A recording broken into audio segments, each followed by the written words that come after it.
life hack.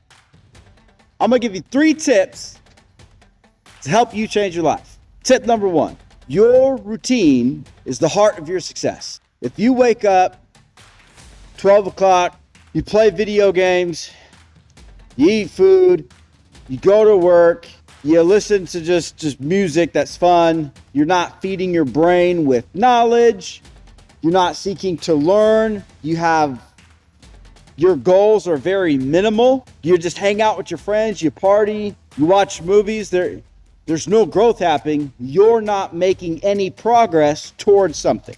If you want to get to the next level, if that's what you desire, now don't get me wrong, there's nothing wrong with working 9 to 5, but progress is what equals happiness.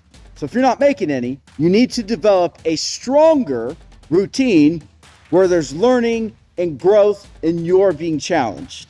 Because if your life is all about fun and entertainment, you're sacrificing your future. And when you get old, you'll never stop working. There ain't no retirement for you. You won't be happy. Tip number 2. Now this one's important. And it might seem stupid, but it's probably the most important one. And it is, what is your belief system? What are your core values, your operating system? What principles do you live by? If you believe that greatness can't be achieved, then it doesn't matter. You're not going to act on it. You're not going to create a better routine. You're not going to better yourself because what's the point? It can't be achieved. If you don't think you can change, if you don't believe you can change, you're not going to. You're not going to push yourself. You're going to rely on outside sources to help you, to push you, to motivate you. When in reality, you don't need anybody but yourself and God's help. Now I pray, I ask Him for strength because on my own, I am not strong enough. I've tried for years and years and years and made no progress. But all good things come from God.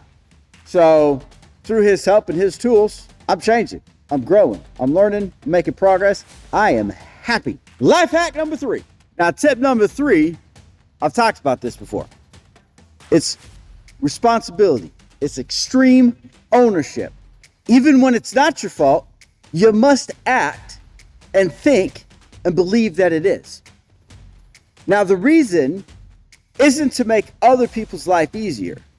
It's because if it's your fault, you have the power to change, to improve the situation, to prevent it happening in the future.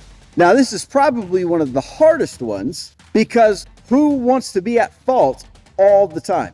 The people who want to be great will be at fault all the time, and they'll be happy about it.